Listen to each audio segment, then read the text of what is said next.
Second graders, today what we're going to be doing is we're going to be thinking about our realistic fiction stories.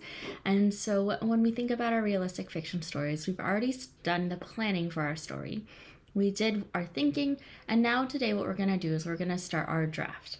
So we're going to be writing our realistic fiction story. I want you to think about the tools that you have, and I'm going to introduce a checklist for you today to help you think about what you can write in your story, to give you some ideas. So remember, you are going to need your How to Writing Realistic Fiction anchor chart. I'm going to need your story map or your planning, whichever you did yesterday. You're going to think about your draft where you wrote and jotted everything that you're going to be writing. And then today I'm going to introduce how you can use our checklist to start your lead. So today our learning target is, can I write a realistic fiction story? And if you're successful today, then you'll be able to show how you used your writing to write your lead, your introduction for your story. So let's look at the checklist today. When we write a good introduction, we're choosing the action, dialogue, or setting to make a good beginning. So here's a little picture to help remind you of what you're doing. Things that this could look like. You could say one day, one morning, one night. You could talk about some dialogue between your characters. You could use a sound like boom, shh, or bang, some onomatopoeia. You could say it was the first something, or you want to really think what could happen in real life.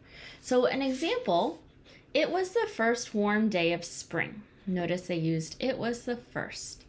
The flowers were blooming and the sun was shining. Billy decided that it was a perfect day for a hike.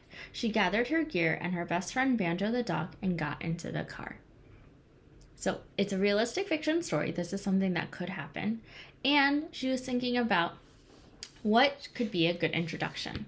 So the setting is here, what was happening, so the action. So I want you to think, how could you use this checklist to help you with your writing? So let's get started. I yesterday thought through my story map. What am I going to be writing in my story? And so today what I need to do is I'm going to use all of the information that I wrote out on my story map, and I'm going to write it into my story. So yesterday I planned my story, and I know on the first page, Will, Annie, and toys. So they're being playing with toys, which is just what I put on my story map as well. So let's see. If I'm using my checklist, I can have it right next to me. So I'm gonna think, okay, what could I start my story with?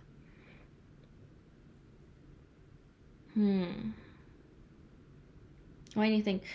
When would it be? Maybe they're inside playing on a rainy day. It's pretty rainy in Seattle. So I'm going to think, okay, I'm going to write one rainy day. One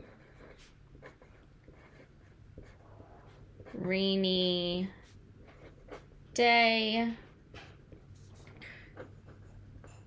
Will and Annie were playing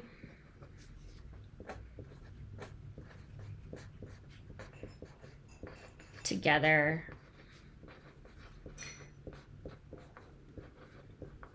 maybe I'll say they're playing in the living room. I don't know. Playing together in the living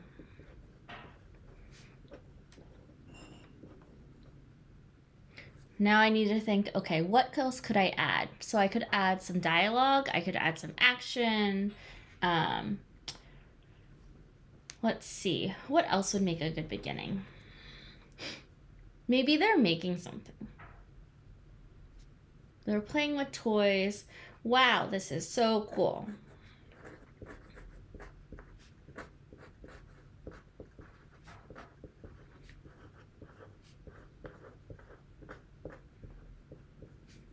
Said Annie.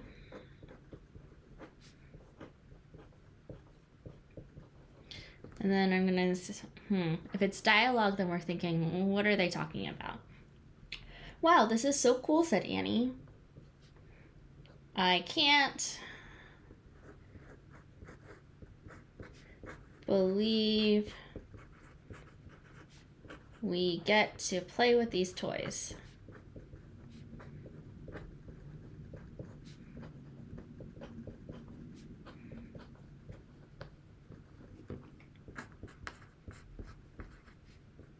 Said Will.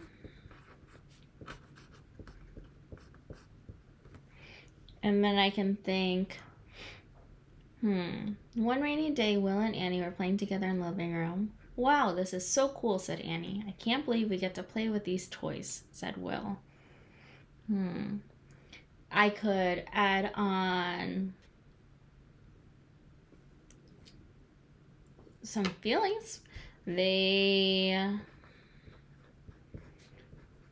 were so excited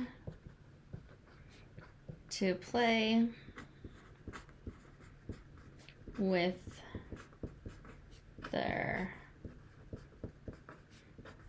new toys. Okay, so I'm going to look back at the checklist and I'm going to think, do I have a good introduction? Do I have a good lead?